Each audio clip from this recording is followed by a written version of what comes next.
After an effort that spanned the globe, the city raised its new flag in September. The flag is a compilation of several designs that incorporates important symbolism that was highlighted by the public and experts during the almost 2-year process. The economy of Pocatello continued its upward trend in 2017 with 2 substantial groundbreakings.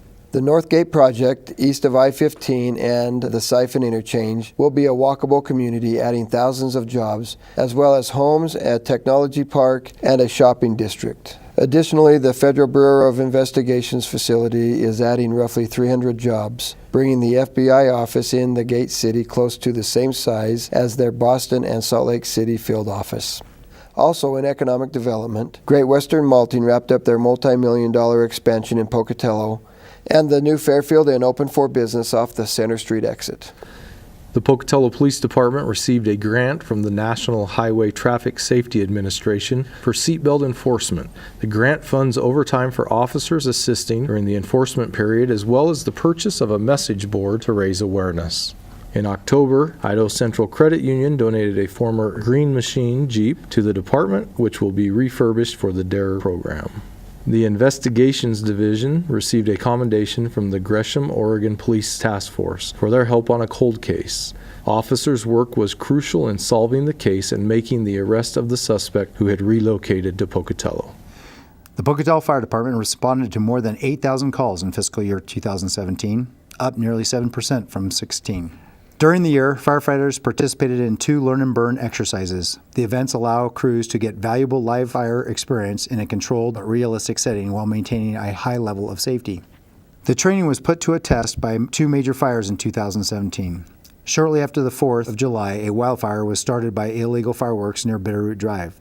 Due to the conditions, the fire rapidly threatened all the homes on Bitterroot Drive. Firefighters were able to contain the fire, but not before it destroyed one home and severely damaged another. In November, a fire started at the Safe Haven facility on Terry Street. Through the quick actions of the facility and firefighters, all 49 residents were evacuated to safety. The response to the incident was a cooperative effort involving multiple departments. The Pocatello Regional Transit provided buses that sheltered and transported victims and provided a rehabilitation area for firefighters. Pocatello police officers secured the perimeter, provided a safe area for responders to operate. The Street Operations Department supported the event by refueling trucks and supplying barricades. The Water Department ensured that fire operations had adequate water to fight the blaze. This summer, the Sanitation Department doubled the number of containers available through the Partners in Pride program. The effort allowed residents to use a free dumpster to help with projects which may require greater than usual trash service. The Partners in Pride containers can be reserved on a first-come, first-served basis. The Science and Environmental Division, with help of students from Utah State University's Department of Landscape Architecture, Idaho State University faculty, and other local organizations, showed residents what the future could hold for the Portneuf River in the city. The group presented more than a dozen concepts for river restoration and rehabilitation at an open house in November. The comments at the open house have been incorporated into a final report that will be available at river.pocatello.us in early 2018. 2017 was a record-breaking year for the Street Operations Department, with more than 40 miles of road treated during the annual pavement management program. The department implemented the Automated Traffic Signal Performance Measures software developed by Purdue University and Utah Department of Transportation. The software allows staff to react quickly to changing traffic conditions and modify signal times to help motorists travel around the city more efficiently. Street Operations also started the Clean Up Pocatello program.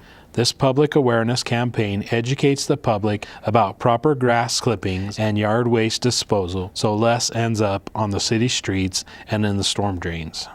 In addition to providing support for many city departments, the Engineering Department saw the Lewis Street Bridge replaced in 2017. The new 61-foot structure replaces the bridge that was built in 1948 and was funded through city and federal sources. Water Department crews were able to replace 2 miles of water main lines in 2017. Crews also completed Phase 2 and 3 of the Johnny Creek Pressure Improvement Project. The phases included the installation of a 750-gallon surge tank as well as 2 pressure-regulating valve stations. This past fall, the Water Department was awarded Best of Show in the Water Taste Test competition at the American Water Works Association's Regional Conference. By taking the Best of Show title, we are eligible to compete at the National Conference in June 2018. At the Water Pollution Control Facility, Phase 1 of the Total Phosphorus Removal Project was completed, with the new filtration facility being commissioned in April. The process uses bacteria and filters to remove the phosphorus from the incoming water. It was another record-setting year for Pocatello Regional Airport. Passenger departures and arrivals increased by more than 10% for the second consecutive year, bolstered by the addition of a third Sunday flight to Salt Lake City in October. As part of the Federal Aviation Administration Capital Improvement Program, 2 new taxiways were built, removing the old connection to the runway. Airport staff coordinated with the Transportation Security Administration to install an advanced imagery technology machine at the passenger screening checkpoint. The new AIT reduces screening time significantly, especially for anyone with metal implants. This year, Driscoll Tape LLC entered into a lease for the former Idaho Accelerator facility. The company has spent more than $1 million on improvements to the city-owned facilities to create a high-compression hay baling operation. Pocatello Regional Transit celebrated its 35th year as a city department this past year. In 2017, PRT purchased 6 new buses for the rural program, retiring 6 others that had over 300,000 miles apiece. Thanks to our dedicated maintenance team, PRT was able to double the federal useful life expectancy of the vehicles. Along with the rest of our fleet, and despite a few snow days, an eclipse, and a change to our services, PRT provided just over 290,000 passenger trips during the year. In 2017, Pocatello Animal Services partnered with PetSmart Charities to have 2 kennels with cats and kittens available for adoption at the business. PetSmart staff help take care of the pets, while animal service volunteers provide additional support. During the holidays, the department held its first annual Kongmas Toy Drive. Residents donated over 100 toys to homeless pets staying at the shelter. The toys are a vital part of enrichment for animals at the shelter and helps them cope with shelter life. Thanks to a $30,000 grant from the Friends of the Marshall Public Library, new shelving was installed at the library. These new shelves allowed for the relocation of some collections at the facility, as well as the expansion of the adult collections. In October, the library joined the EBSCO Hobbies and Crafts Reference Center. This database allows library patrons to access nearly 2,000 magazines and books, as well as over 700 videos related to their interests. The Information Technology Department continued its efforts to educate city staff on the best cybersecurity practices. We were successful in reducing the click rate on email phishing scams from 26% down to 5%. The department also contracted with the Multi-State Information Sharing and Analysis Center to perform a vulnerability assessment of the city's network, and were able to identify and correct areas that were considered at risk. The city server room and uninterrupted power supply were upgraded, enabling the department to install new switches that support the ever-increasing demands on our networks. The Planning and Development Services Department had a very busy 2017, processing a large number of land use applications for a variety of development.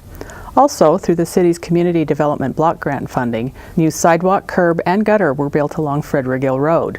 With this same funding source, the city purchased property on which NeighborWorks Pocatello is building new infill homes. Sites on Jason Avenue and Wilson Avenue will result in 4 new, affordable infill homes. In the Parks and Recreation Department, 2017 saw professional-level disc golf come to the East Fork Mink Creek Nordic Center. Named the Sunrise Lions Disc Golf Complex and built through a partnership with the Sunrise Lions Club and Portneuf Health Trust, the 36-hole complex uses the existing trails as fairways and is free to the public. At Caldwell Park, a reflection garden was installed at no cost to the city through a public-private partnership with Mrs. Janet Schubert and the College Neighborhood Association. The garden includes a bubbler water feature, ADA accessible walkways, benches, trees, ambient lighting, and a plaque honoring Dr. William Schubert. Through a $10,000 IF grant, the College Neighborhood Association and NeighborWorks Pocatello turned Caldwell Park into a winter wonderland. The lights were installed in mid-November and in use throughout the holiday season. Zoo Idaho saw the first phase of the entrance landscaping project completed with the help of the Parks and Street Operations departments. At the Community Recreation Center, a new state-of-the-art sport court floor was put down in the multi-purpose gym. The new floor was purchased through a grant from Basic American Foods Giving Program and donations from local residents, and features permanent basketball court markings as well as a pickleball court overlay. New glass backboards and breakaway hoop systems were also installed.